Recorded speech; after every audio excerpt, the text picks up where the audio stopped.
Hello friend, welcome to my new blog. তো দেখো, চা নিয়ে বসে পড়েছি সন্ধ্যাবেলা, আর সাথে আছে কোয়াটার রুটি। তো কোয়াটার রুটিগুলো পিস পিস করে ভেজে নিয়েছি।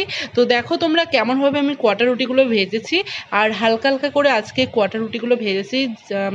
আগের দিনে কিন্তু ভাজতে গিয়ে পুরোটাই পুড়ে গেছিলো, আর মেয়ে খেতে পারেনি, তো মেয়ে এবার বলেছে হালকা করে ভেজে দেবে। আর এখানে দেখো বাইরে এত জঙ্গল হয়েছে, মানে হয়েছিল কিছুটা, আজকে আমার হাজব্যান্ড পরিষ্কার করেছে। অনেক বড় জায়গা এরিয়া নিয়ে জঙ্গল হয়েছে, দেখতেই পাচ্ছ, ওইগুলো এখনো পরিষ্কার করা হয়নি। হ্যাঁ, তো অনেক বড় বড় জঙ্গল হয়েছিল। তো দেখো কত কষ্ট করে, অনেক কষ্ট করে জঙ্গলগুলো পরিষ্কার করেছে, আর হাতে বিছাতে কামড় দিয়েছে, জানো না বন্ধুরা। আর শুঁয়াপোকা ভর্তি, মানে এই আম গাছ সামনে রয়েছে, আমগুলো সব পড়ে গেছে ঝড়ে। রাতে এত ঝড় হয়েছিল, সেই ঝড়ের চোটে আম গাছের সব আমগুলো, বোল আম সব পড়ে গেছে। আর এখানে দেখো শুঁয়াপোকা এত হয়েছে, এই দেখো শুঁয়াপোকাগুলো হেঁটে হেঁটে যাচ্ছে, দেখো কি সুন্দর, ওই যে দেওয়াল বেয়ে বেয়ে যাচ্ছে। আর আমার বরকে তো মানে ঘাস পরিষ্কার করতে গিয়ে বিছাতে কামড় দিয়েছে হাতে, প্রথম কথা। আর দ্বিতীয় কথা হচ্ছে শুঁয়াপোকার আর লেগেছে, মানে অনেক ক্ষতি হয়েছে, হাত ছুলে ফুলে একাকার। মানে দেখো এত জঙ্গল, আমি এই জন্য বলি যে অল্প থাকতে পরিষ্কার করো, অল্প থাকতে পরিষ্কার করবে না, আর এরকম বড় জঙ্গল হবে তখন পরিষ্কার করতে হবে। তাও তো আমার চাপে পড়ে পরিষ্কার করেছে, নাহলে পরিষ্কারও করতো না। তো এখন দেখো এই সামনেটা একটু ভালো লাগছে, আর ওই দিকটা ওর কাজের জিনিসপত্র রেখে দিয়ে কি অবস্থা করেছে। টিভির সেই মানে জিনিসপত্রগুলো রেখে দিয়েছে, আর সেই পাতা, আমের পাতা, তো আমের পাতা পরে এত নোংরা হয়ে রয়েছে, ওর জিনিসপত্রগুলো না সরালে ওই আমের পাতা আর পরিষ্কার করা যাবে না। তো এই দিকটা তো মানে একদম ছেড়েই দিলাম, আর এই সামনেটা দেখো পরিষ্কার করেছে। কিন্তু এই বর্ষাকালে যে আমের আঠাগুলো পড়ে পুরো দেখো কালো হয়ে গেছে, দেখতেই পাচ্ছ, এই যে আমার বরের হাত ফাত পুরো ছুলে গেছে। আর আমার ছোট মেয়ে দেখো, আমার ছোট মেয়ে ওখানে গিয়ে দাঁড়াচ্ছে, মশার কামড় খাচ্ছে, কি অবস্থা। আর দুপুরবেলা দেখো আমি তরমুজ নিয়ে চলে এসেছি। তো আমার ছোট মেয়ে এত তরমুজ খেতে পছন্দ করে, তো তার কারণে দেখো ওর বাবা আবার তরমুজ নিয়ে এসছে, এই আর্ধেকটা পিসি নিয়ে এসছে, কারণ তরমুজের এখন অনেকটাই দাম। তো এইটাই দেখো 50 টাকা দিয়ে নিয়ে এসছে। তো এবার এটাকে ভাগ করবো। আর আমরা সত্যি বলতে এক পিসের দু পিসের বেশি আর খেতে পারি না, কিন্তু আমার ছোট মেয়ে খুব মানে পছন্দ করে তরমুজটা, তো তার জন্য আমার ছোট মেয়ের জন্যই বেশিটা আনা হয়। তো দেখো আমি কেটে দিচ্ছি এখানে। তো মেয়ে খাবে, মেয়ে বলছে তাড়াতাড়ি করো তাড়াতাড়ি করো। এই যে ছোটো মেয়ে দেখো বসেই পড়েছে তরমুজ খেতে। আর দেখো খাচ্ছে, খাওয়া শুরুও করে দিয়েছে, তরমুজ না কাটা পর্যন্ত দেখো তার আগেই খাওয়া শুরু করে দিয়েছে। আর আমিও দেখো খাচ্ছি। তো এত মিষ্টি বন্ধুরা তরমুজটা খেতে, কি বলবো, মানে দারুণ খেতে, দারুণ। কিন্তু যতই মিষ্টি হোক আমি দু পিসের বেশি আর খেতেই পারি না। তো দেখো আর একটা ছোটো পিস নিয়ে নিয়েছি, ছোটো টুকরোটা নিয়ে নিয়েছি, এটাও আমি খাচ্ছি। তো আর দু পিসের বেশি আমি খেতেই পারবো না তরমুজ, যতই মিষ্টি হোক। তো আমার ছোটো মেয়ে এত পছন্দ করে তরমুজ খেতে, মানে কি বলবো, তো ওর জন্যই আনা।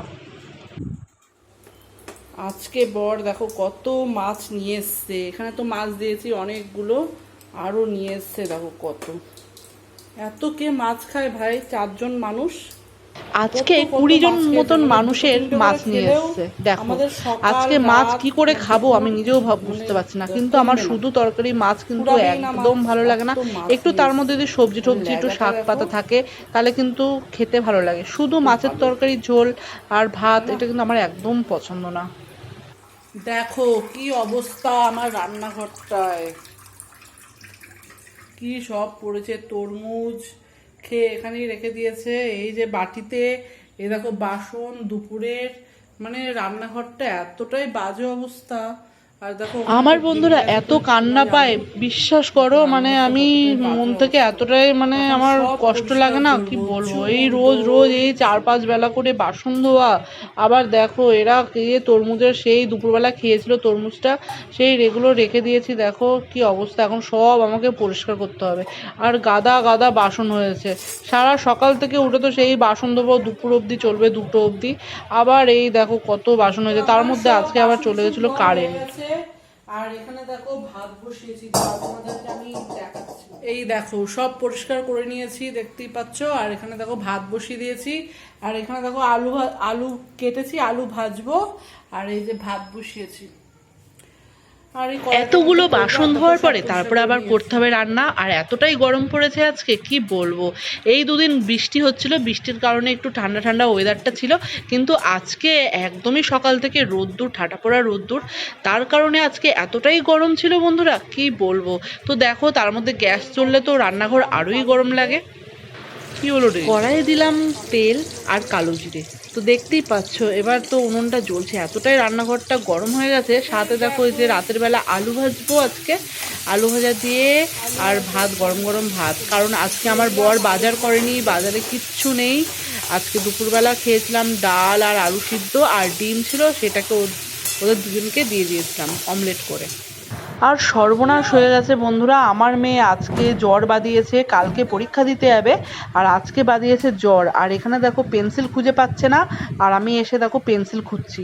ও পেন্সিলে লিখতে লিখতে যে কোথায় পেন্সিল মাঝে মাঝে হারিয়ে দেয়, মানে ওই নিজে বুঝতে পারে না। অবশ্য আমিই পেন্সিলটা দিয়ে লিখছিলাম, ওর দোষ কেন দিচ্ছি। আমি পেন্সিল দিয়ে লিখে কোথায় রেখেছি আমি নিজেই মনে করতে পারছি না। তো তার জন্য অনেকটা মানে ভাবনা চিন্তা করে সব দিকে খোঁজাখুঁজি করছি। দেখো কোলবালিশ তলাচ্ছি, খাটের তলায় দেখছি, কোনো দিকে কিছু পাইনি।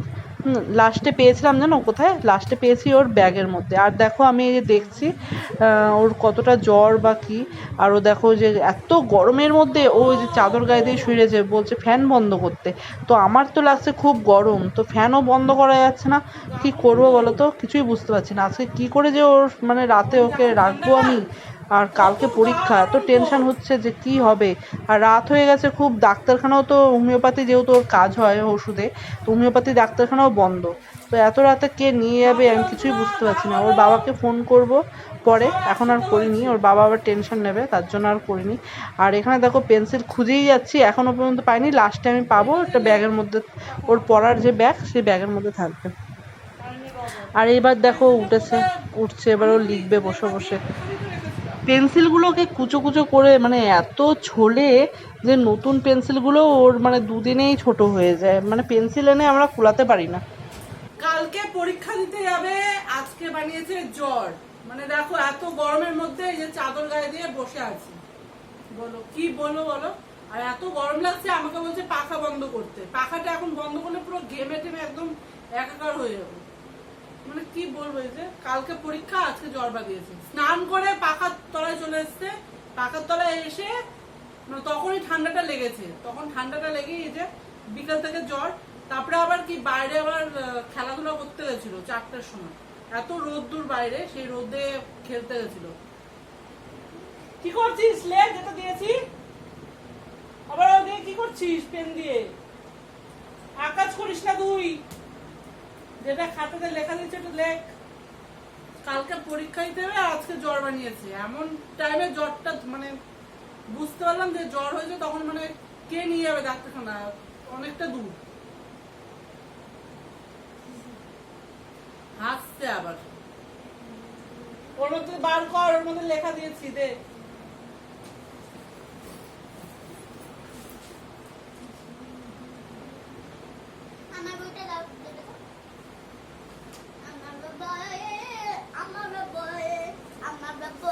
এইটা না, এটা তো আমি লিখে দিয়েছিলাম। এই তো পেন্সিল পাওয়া গেছে, পাওয়া গেছে পেন্সিল।